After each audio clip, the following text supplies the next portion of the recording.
Marcel is still married, guys. He is still married.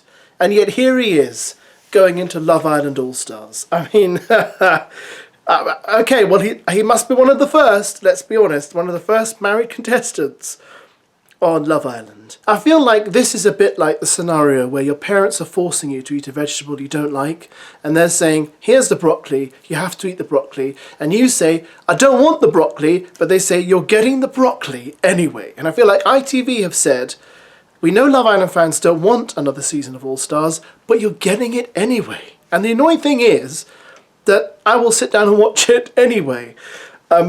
I just hope it's a bit better than the first season, which sadly was boring. That's the biggest crime I think TV or film can ever commit. It's not being really terrible, because that can often be quite fun. Being really good, of course, is always really good. It's when it's just boring. That's when it's at its worst. But anyway, Marcel is going to be in the villa, and they've got Gabby back, who, as you can recall probably if you're a Love Island fan, was his flame when they were on Love Island together. They had a relationship, they broke up. Marcel left, you know, Love Island, he got on with his life, he got married. Then I covered on my channel when it happened, actually. His wife, I think, was caught having an affair with some American musician. They split up, but as far as I was aware, they reconciled. But clearly they didn't reconcile successfully because they are now apparently separated again, but they're not divorced. So he's married. So whoever he gets with in Love Island All-Stars is going to have to deal with a married man going through a separation and potentially a divorce. And I don't really think many women want to do that. I could be wrong, but there we go. Marcel, even still to this day, married to another woman, although they are separated. Fans online already calling for him to get the divorce signed off first, possibly. But anyway, there you have it. But the trouble is, on paper, mate, you're still married.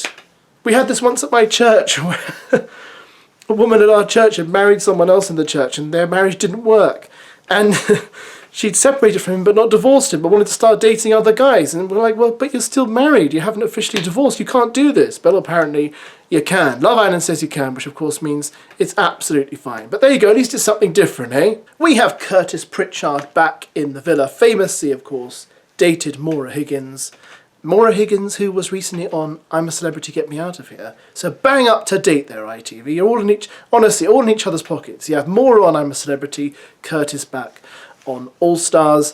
Then, of course, we have Kaz Crossley, who's back. And do I remember much about Kaz? It's ironic, because last season we had the other Kaz, who I'd happily watch again. But then she'd be on Love Island All Stars for a second time, and that would really seem desperate. But Kaz, the other Kaz, doesn't get her props, and she deserves them. Anyway, then we have Naz. Now listen, I remember Naz's season. Do you remember Naz's season? I feel like Naz suffered a bit in Love Island because he was the nice guy that the guys liked and the nice guy that the girls liked, but the girls didn't really want to be romantic with him. So he never really did much. All I think about when I think of Naz, and this is going to sound weird to some of you, is the YouTuber Morad Morali. I'm sure you all know him. He used to cover Love Island a lot. It was like his big thing. I don't think he does it as much now. But I remember he was big friends with Naz. And Naz appeared on his YouTube channel quite a few times. And then they seemed to have a massive falling out. And he was writing about how difficult life had been with Naz and how Naz was getting threats because he'd had a split up with Morad. And it was all very strange. And when I think of Naz, that's all I think about now. So sorry about that, but if you guys ever watched Morad's channel, you'll know exactly what I mean. He does have a lot of subscribers, despite things he's been accused of. But anyway, that's for another video, which I've already done, and you all know what I'm talking about. Catherine! Catherine is back. Now, I'm very happy Catherine's back. Catherine, I mean, let's be honest, she was good in her season of Love Island, right? Her and Scott, it was good, until it was completely destroyed by Casa Amor. And did she get with a guy called Elam? I think she did, and he was just so dull. And he made her all these silly promises, and then she came back and Scott had been faithful and it all fell apart. But I really liked Catherine. I'm glad Catherine's back. And I hope this time she has a much more successful season because she deserves it. She deserved to at least reach the final of her season, and she was robbed of that privilege, sadly. Luca Bish. Oh. Okay, so Luca got with Gemma Owen in his season. Gemma Owen, daughter of footballer Michael Owen. Bloody hell, I can't believe I forgot that. I'm sorry. I'm not a football person. Now, this does leave the door open for Gemma to come back in this season as a bombshell and scare Luca. I mean, it was pretty obvious after Love Island that Luca did not fit in with Gemma's world. Gemma's world is horses and that kind of scene, equestrianism, and probably other people who are associated with that, and outdoor sports and country life, and Luca would just stand in those kind of videos and look like an absolute kind of outsider who really didn't want to know anything.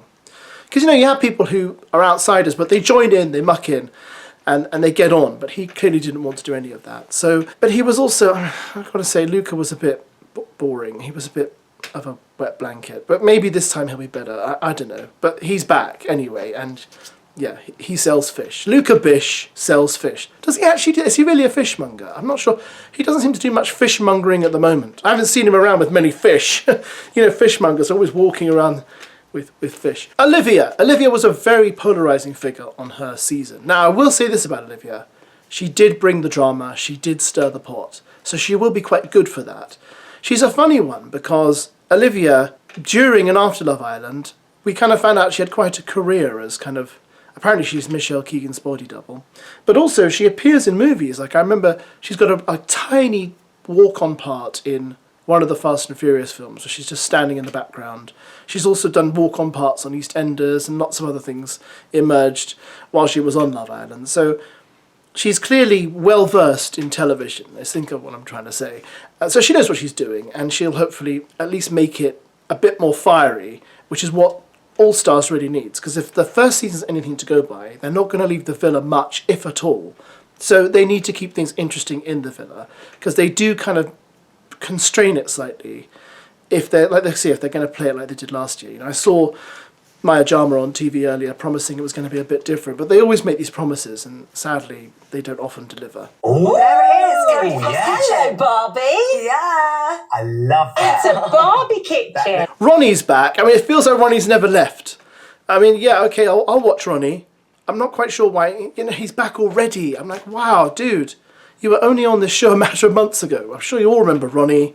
Ronnie with the toupee. Ronnie who was in love with Harriet and then mucked around with lots of other girls. I mean, Ronnie just made his way through the girls in the villa. He didn't muck around. He just went through all of them. And, well, not literally all of them, but, you know, most of them.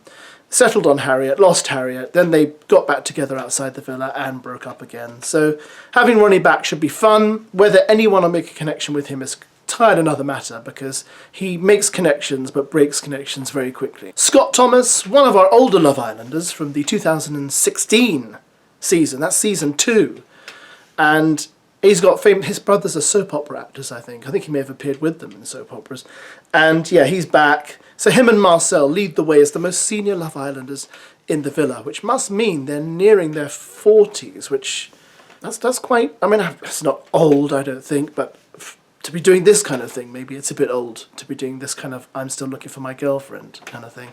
You know, normally if you're nearing your 40s, you should be really looking for a wife. But don't let me tell you what to do. Hey, India Reynolds, I'm not going to pretend I remember India, so I'm just going to move straight on. Sorry, I don't really remember her. And Elma Plaza, fantastic name, has been in Towie.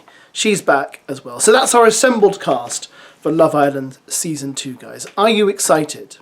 Do you care enough to watch? Are you going to tune in for at least episode 1? So I can be sure someone will watch my videos. But there we go. I think it might be better. It might be better than the first season. They're promising some bombshells that sound all right. I gather Ekin Su might be coming back as a bombshell. If she does, that means I'm sorry to say this because I know she has a lot of fans, but that would mean she's pretty desperate, because when she was on Celebrity Big Brother, she did not like people talking about her time on Love Island, as if she didn't really like Love Island much. So if she comes back, that will prove how desperate she is to kind of get back into the public eye. But I wouldn't be surprised. Wouldn't be surprised, as I said, if we had Gemma Owen back as a bombshell. Basically, anyone these people were romantically involved in their season could come back as a bombshell. So get your guesses out there. Let me know what you think. I'll catch you later for another video. Thanks as always for watching, and enjoy this freezing Tuesday.